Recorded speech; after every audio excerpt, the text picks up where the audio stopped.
Hello there, welcome to the Saroy channel, wherever you are in the world, and so much love to each and every one of you. I do hope you're doing incredibly well. I'm doing fabulous, thank you very much. And what better than have a fabulous story to start the week with? We've got an amazing story for you today, and I'm so glad you're tuning in. And before we get started, don't forget to subscribe to the channel, click the notification bell and the thumbs up. And let's continue with our story. Dear Sarah, and all your lovely listeners, I'm not sure it's a good idea, Justin. In fact, if the truth be told, it's a very bad idea. I had said this for what must have been the zillionth time, after he suggested we move in with his mother for a while. Was he being for real? Surely not. I thought for a second that he had to be pulling my leg. And in any given moment he'd give me a huge cheesy grin and say, "I had you going there for a moment, didn't I?" I would slap him on the back teasingly and say, "How could you do that? That was a cruel joke. And yes, you had me going for a second. I almost believed you." We would laugh together about it afterwards, but I could see by the solemn expression on Justin's very handsome, perfectly symmetrical face that he was being deadly serious. And for a moment my heart did a double jolt in my chest. I could feel my stomach lurching. I couldn't believe for the life of me that Justin would give such a preposterous, nonsensical idea any airtime or consideration. Did he have a death wish for our marriage or something? And wanted it to spontaneously combust like some chemicals you put together in a science experiment? I knew I had a battle on my hands, as I could sense that Justin rarely believed he'd found the perfect solution to knock out all our short-term problems. But sometimes the solution can bring forth its own set of issues. I knew moving in with his capricious, difficult mother would be a monumental mistake that could potentially have catastrophic consequences on our marriage. Justin was not easily put off by the beleaguered expression on my face. Practicality appeared to be his second name.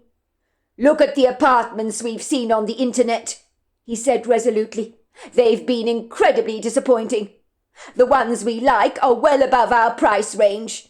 If we rented one of those out, we would be living on spam and baked beans for months on end. And I don't like the thought of that. But if we rented one of those tiny little one-room apartments, there'd barely be enough room for us to swing a cat. And I don't know about you, but I absolutely abhor living in a confined, cramped space." "But we can make it work. Other people have done so can we," I insisted. "You should see how some people live in Hong Kong. I went there a short while ago. Some of them live in these high-rise apartments with about enough space for a tiny closet. If they can do it, so can we. We'll have to bite the bullet a little for the time being. But we are not moving in with your mother. Not over my dead body. I'm sorry, Justin, but we're not," I said determinedly, my voice beginning to crack in earnest. "But don't you see? It's a salient decision. It makes absolute sense as far as I'm concerned," said Justin. "I've got a job transfer to Oregon. My work is not far from where my mother lives. If we move in with her, life will be a whole lot easier for the both of us.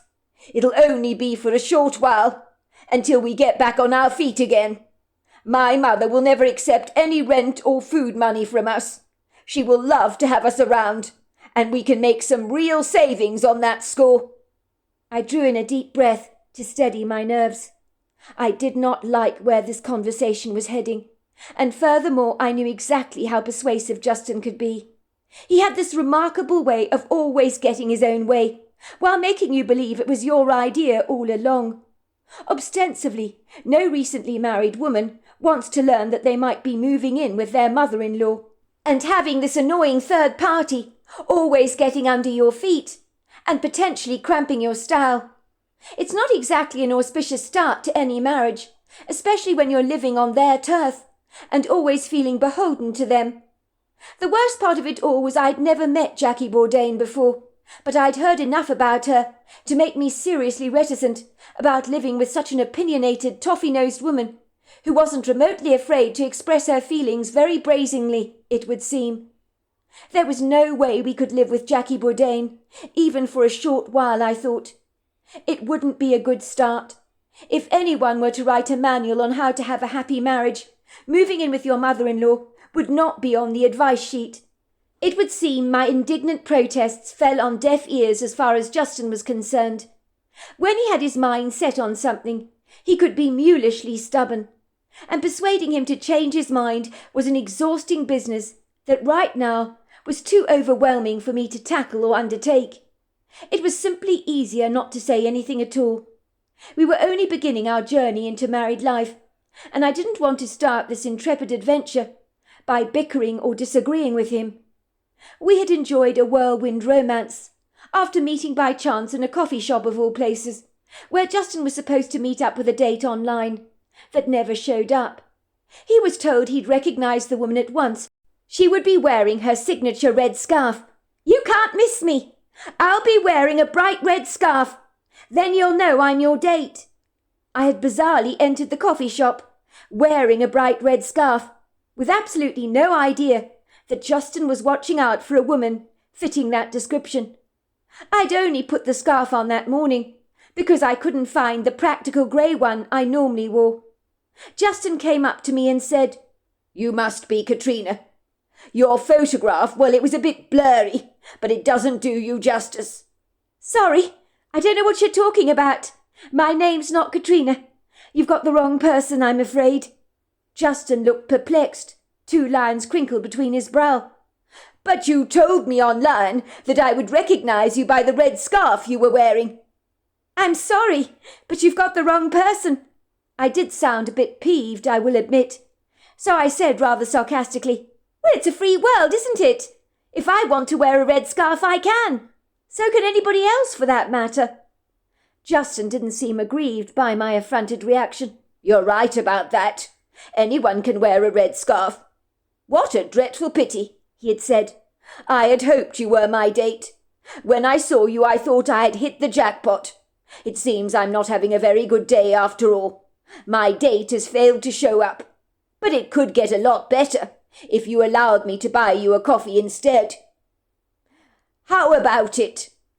Justin looked at me, with hope in his eyes, like a pleading puppy dog watching you eating a piece of steak, and hoping with all his heart you might just throw him a scrap.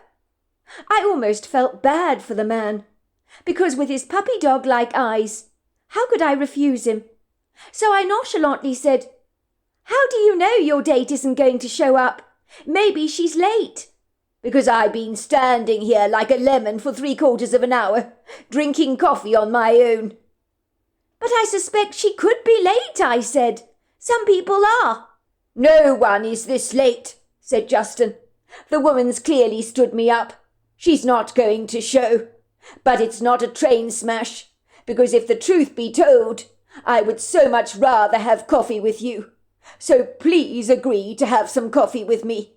You will make me a very happy man." My heart warmed up to this handsome-looking stranger, who looked as if he was a lacrosse player. He was so well built. But it wasn't his physical appearance that actually drew me in. It was his warm, engaging personality, and the way the corners of his lips twitched upwards into a cheeky grin that rather reminded me of a naughty schoolboy. I noticed that Justin had such wholesome, innocent eyes that looked like he was incapable of deception. I sensed his integrity from the very start. And trust me, integrity has always been a big issue in relationships for me. The gods must have been smiling down on me on this cheery winter's morning. Thankfully, no other woman entered the coffee shop, especially one wearing a red scarf. So Justin grinned at me cheekily and said, "See, it was serendipity. What did I tell you? I was meant to meet someone wearing a red scarf this morning, and here you are, delivered by the gods themselves. This is my lucky date." It would seem our coffee turned into lunch, and thereafter into dinner, and in the weeks that followed, me and Justin became completely inseparable. When I met Justin, I couldn't believe he'd actually been on a dating site. He was the kind of man that would likely have women swooning all over him, so his interest in me was really rather surprising. To look at, let's just say, that Justin had a Tom Cruise look about him. Well, when Tom was in his prime, that is. only he was a lot better looking than Tom. I, on the other hand, did not consider myself to be what you would describe a head-turner, well, a traditional one at that. I had the terribly ordinary, pretty nondescript girl next door type of looks. Brown bobbed hair that tumbled to my shoulders, brown eyes, and nothing about me that I considered exceptional in any way, apart from the angel wings tattoo that I had between my shoulder blades, that I'd got done in my early teens, when I went through a stage where I was absolutely fascinated by angels. I'd always thought my tattoo was pretty cool, although my mother had warned me that when I got older, I'd seriously regret having it done. According to Justin, I was the most beautiful woman he'd ever met, and that was good enough for me. It just goes to show that beauty rarely is in the eye of the beholder. Before I knew it, I'd been swept off my feet and fallen hard for Justin Bourdain, and I couldn't imagine my life without him. The relationship had been dizzyingly fun, romantic and exciting, so much so that I hadn't stopped to think about any practicalities along the way concerning our relationship long term. Let's just say when you're in the honeymoon stage of any relationship, you don't think very sensibly about anything at all. You're pretty much like an autumn leaf that has fallen into a boisterous stream, and you just go with a tempestuous flow wherever the current takes you, never once even questioning the journey. It was after 6 months of living together in Dustin's apartment that we shared with a couple of friends who welcomed me into the tiny flat, that Justin popped the question to me, in the most unlikely of places, but then again, I wouldn't expect Justin to do anything the traditional way.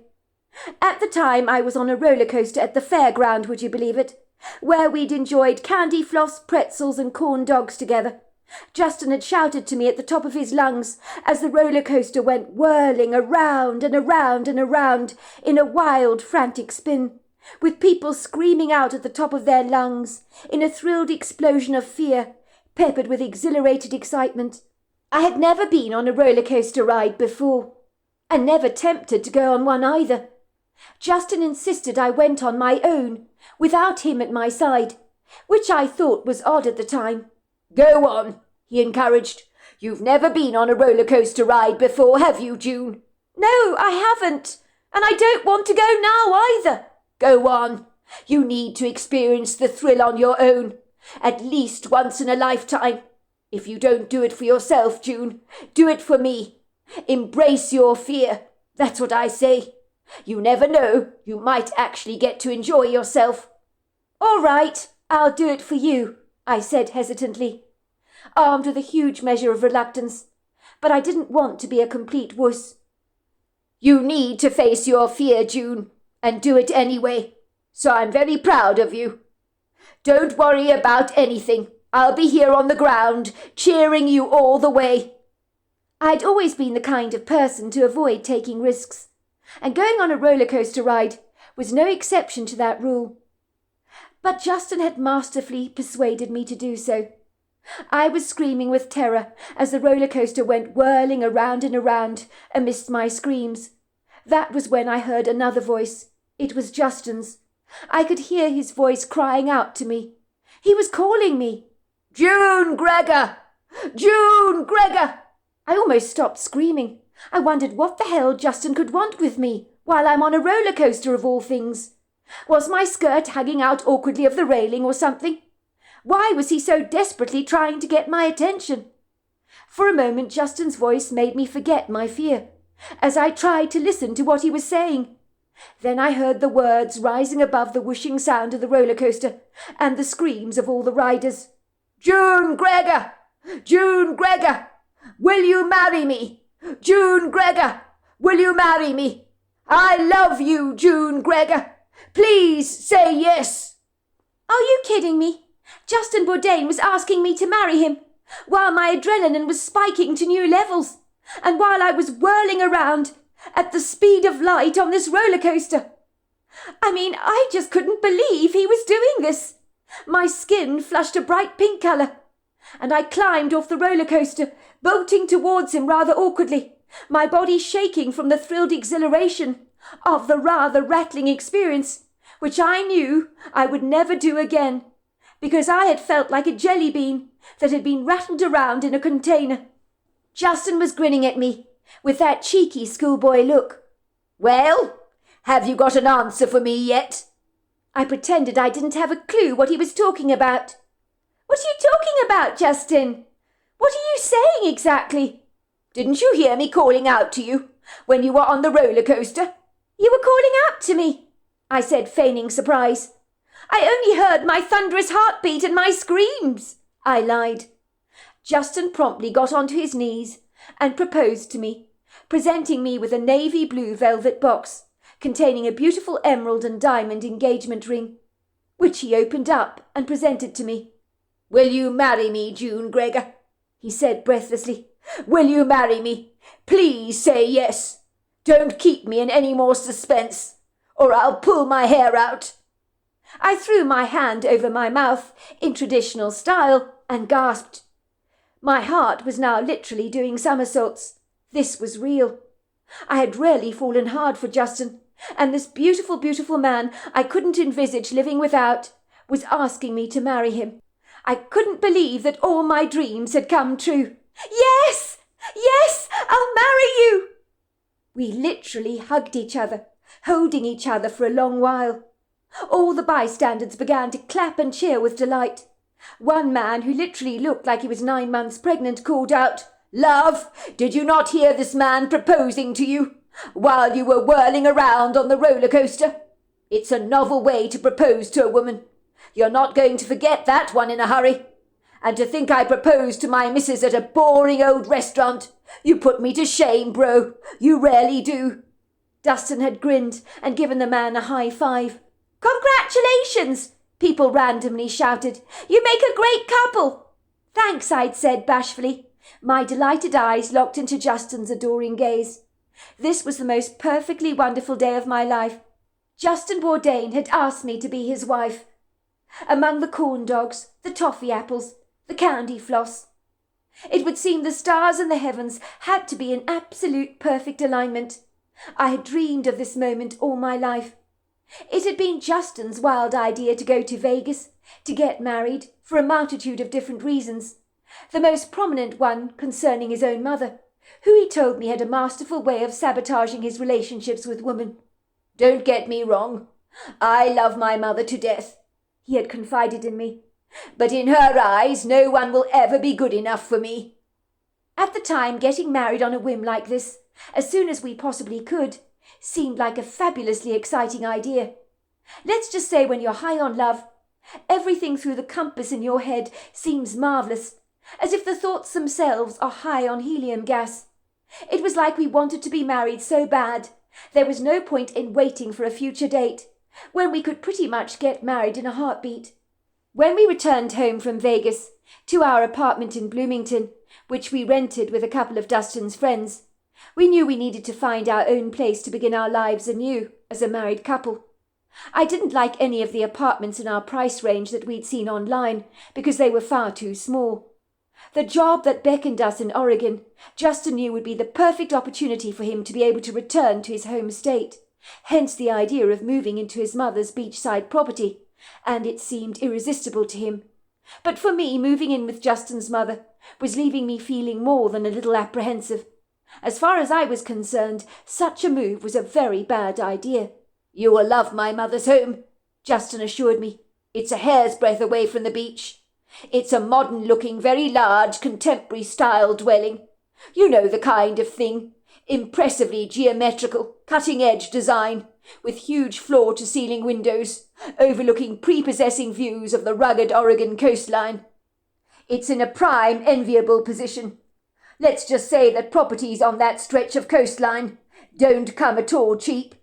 The views quite literally are to die for. Many of the local residents living across that stretch of coastline get to thoroughly enjoy the exquisite ribbon of beach. Some of them jog on that beach, others take their dogs for regular walks, and many go for picnics there. At the far end of the beach is a wooded area where there are lovely walking trails, and on the other end of the beach is a promenade where there is a delightful collection of vintage shops, a pancake shop, an Italian and Chinese restaurant, and of course a frozen yogurt place. Fro-yo, I believe they call it. I know how much you love your frozen yogurt, June. I grew up there. and there's nothing like this place on earth." "I'm sure it's perfectly lovely, Justin," I'd sighed. "It sounds dreamy. But I still wouldn't want to live there, if it means moving in with your mother, that is. But I understand you feel nostalgic about the place, and that's perfectly natural. It was your childhood home, after all. But you could give me bucket loads of frozen yogurt and the most prepossessing, exquisite oceanfront views. And I still say living in a tiny, poky apartment is better than living with your mother." "Don't be like that, June. My mother isn't all that bad. Too right I feel nostalgic about moving back to Oregon," said Justin, looking at me dreamily. "When I was a teenager, I would enjoy beach fires with my friends on the beach. We would have lots of parties, plenty of dancing. It was great fun. Personally, I couldn't think of anywhere I would rather live in the entire world. But living where my mother lives would cost an absolute fortune. If we lived with my mother, with my new job, I would be easily able to commute from my mother's place every day. It might be an hour's commute. Once we've got enough money, we can find our own place. But it will be an easy stopgap for the time being, living with my mother. But I know she would love to have us. And now you're pregnant with her grandchild on the way. How can she not be thrilled to have you around?" It was only after our wedding celebrations in Vegas that the following day I had taken it upon myself to do a pregnancy test, as I realized I had not had my monthly cycle for quite a long time. So when I discovered I was pregnant, there was another celebration that occurred in our hotel suite, but this time it was with ice cream and not champagne. "My God, you're pregnant, June," Justin had said, his face breaking into a perfectly huge smile.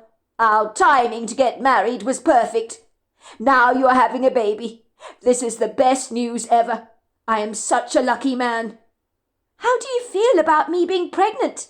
I'd asked apprehensively. "I mean, didn't you want to enjoy being married for a while before we had kids?" "Don't be ridiculous, sweetheart," said Justin, throwing me affectionately up in his arms. "Everything with you, June, has been serendipitous. From the red scarf you wore when I first laid eyes on you, and now the baby growing in your womb. Don't you see? It's just meant to be."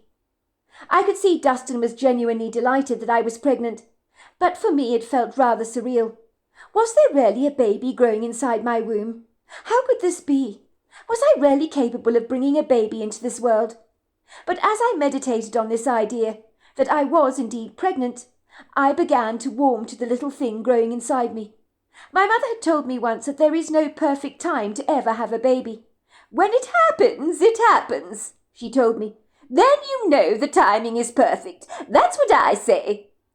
"I'm not sure living with your mother is a good idea, Justin," I said again very gingerly, "especially now that I'm pregnant. Pregnant women are a nightmare to live with. I know my mother was a nightmare when she was expecting me. I gather she grumbled all the time and was obsessed in eating pickles with ice cream. It doesn't help that I've never met your mother either, and so I'm not sure she's going to take too kindly with a perfect stranger moving in with her." "You're not a stranger, sweetheart. You're my wife. She'll never view you as a stranger. Besides, you're carrying her grandbaby inside you. Don't forget that for a single second. I'm sure my mother understands the trials and tribulations of pregnancy. She can cope with a bit of grumbling. She was pregnant herself once with me, remember? It may have been a long time ago, of course, but my mother has a memory like an elephant, so she wouldn't have forgotten about it." "You're not listening to a word I'm saying, Justin. I know nothing about your mother, Jackie, apart from the fact that she seems so obsessed with you, and by all accounts is a very difficult person to please. What if she doesn't like me? Have you stopped to consider that for a second? Had that even bothered to cross your mind? That we may not even like each other? You told me yourself your mother didn't like any of your girlfriends. That was one of the reasons you decided that we should get married in Vegas, so your mother couldn't intervene with our plans and put a spanner in the works, so to speak. Furthermore, your so-called well-meaning mother had successfully sabotaged all your relationships with women. So who's to say she won't do it again with me? And you want me to move in with her? Can a leopard ever change its spots, Justin? I don't think so," I said, shaking my head furiously. My bet is if your last 2 girlfriends were not good enough for your mother, then I certainly won't be. It sounds to me as if no one is good enough for your mother. Remember how she reacted when you told her we got married in Vegas? I think she took the news terribly badly."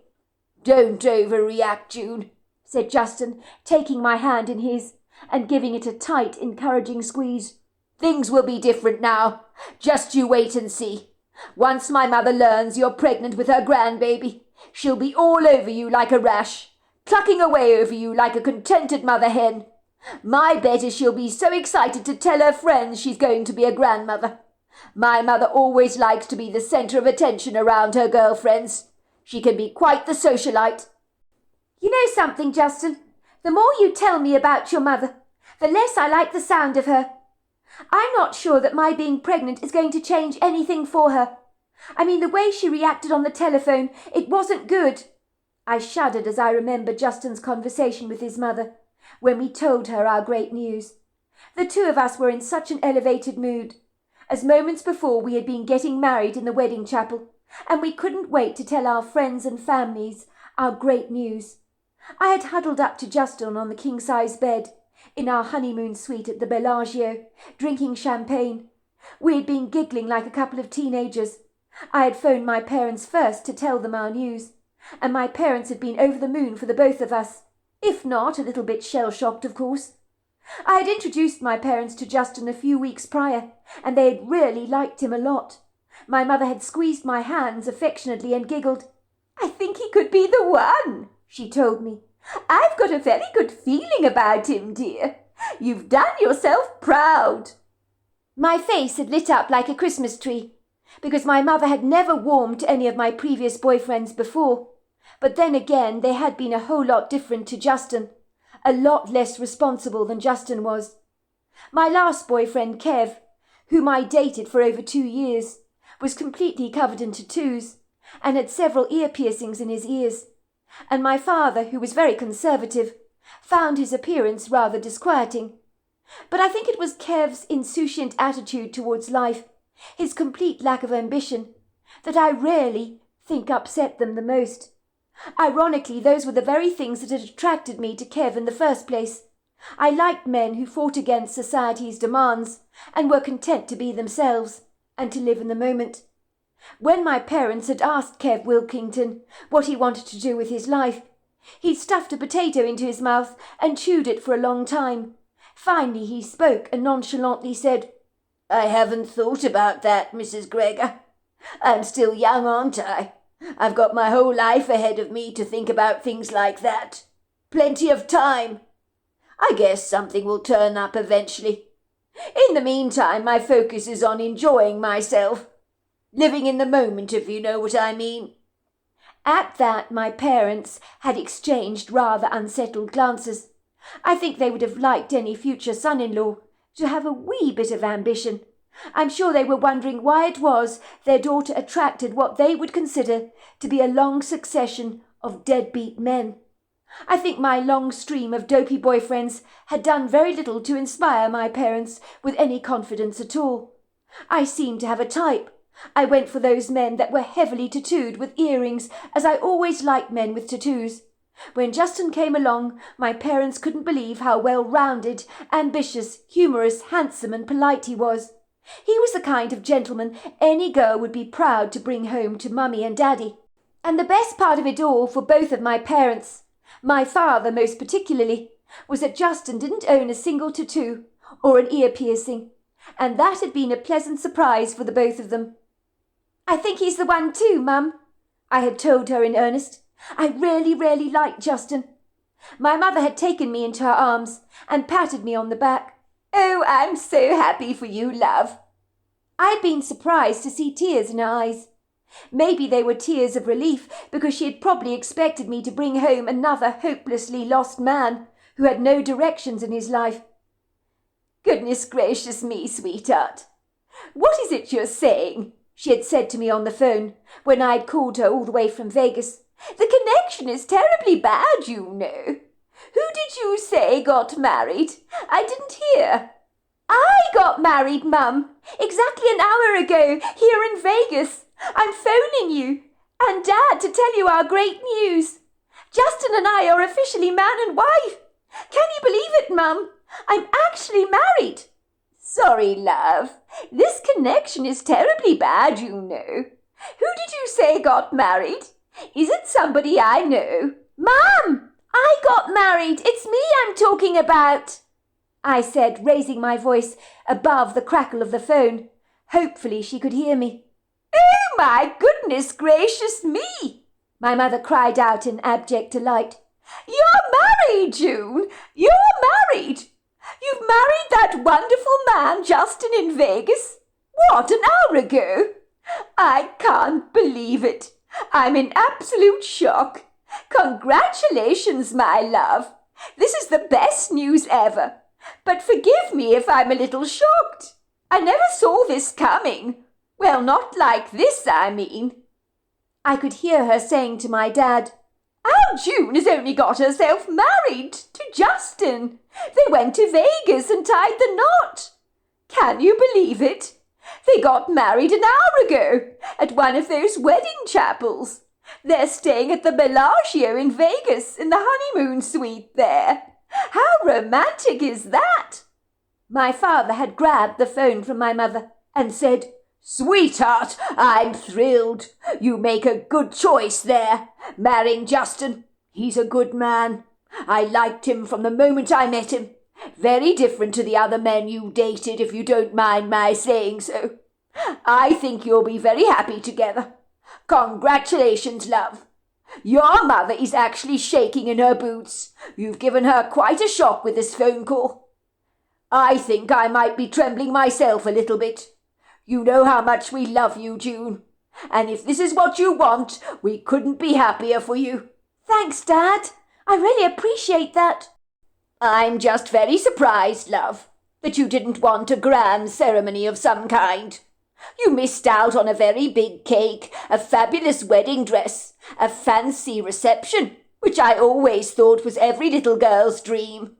I would have been very happy to pay for it all, you know. I hope you didn't rush off to get married spontaneously, just to save me money on a fancy wedding. It's the sort of selfless, sacrificial thing you would do, June. I know what you're like. You're my only daughter. Why would I not want to invest in your big day and splash out on you big time? It would have been a pleasure and an honour to have a grand celebration and pull out all the stops for you. I didn't want anything fancy, Dad. I promise you. Justin and I wanted to get married, and we didn't want to wait. Besides, getting married at a fancy reception with a gorgeous wedding dress that looks like a white meringue is overrated. Lots of my friends have done it. And you know what? I think I had a more special occasion. And staying here at the Bellagio is just the best. We're staying in Vegas for a few more days, seeing the sights and being pampered within an inch of my life. What's there not to like about this? It sounds wonderful, love, and you deserve to be spoilt. You've got a good man in Justin. But having said that, I don't think a big wedding is overrated at all, love. We only live once, don't we? A good celebration is a rite of passage as far as I'm concerned. But who am I to judge you rushing off to get married like you did? It is rather romantic. I did the same thing with your mother. We eloped, and we're still happily married all these years later. The moment we decided we wanted to get married, me and your mother did it as fast as we possibly could. I sometimes wonder if we did the right thing there. I think your mother personally would have liked a big celebration and a fancy dress. She missed out, if you ask me. And now you're missing out, June. That's all I'm saying. My mother grabbed the phone from my dad and said, Don't listen to him, love. He doesn't know what he's talking about. I was incredibly happy marrying the way we did in that registry office and grabbing a couple of passing bystanders as witnesses. So I get why you did what you did, June, dear. I only wish you'd invited us to the ceremony. Never mind, we'll make up for it in due course in some other way. Have a party, perhaps, at home to celebrate your wedding. Congratulations, my love. I'm so very happy for the two of you, really I am. Now, can I speak to your new husband? I'd like to wish him well, if I may. Of course you can, Mum, I said, grinning from ear to ear. as I handed the phone to Justin. "My mum wants to speak to you for a second." "Hello, Mrs. Gregor. How are you doing?" "I'm doing very well, Justin. I understand congratulations are in order." "Thank you, Mrs. Gregor. I'm a very happy man." "Well, mind you look after my daughter, won't you?" she had said. "That's my only girl, and she's hell of a precious to me and my husband." "Of course I will take care of her, Mrs. Gregor. It's a privilege to me. June means the world to me." "I know she does, love. And I'm so happy for the both of you. You do make a great couple. When we met you a few weeks back, I had a hunch you were the one. Congratulations to the both of you. I think me and my husband are going out tonight to a very fancy exclusive restaurant where we're going to order the finest French champagne and, of course, enjoy some oysters. We're going to celebrate your great news and toast the both of you. So we'll be thinking of you tonight." "Thank you, Mrs. Gregor. I appreciate it very much. I'm sure we'll see you soon." So that is the end of part 1. Part 2 is tomorrow night, and I look forward to you joining me then. Until next time, goodbye and good night.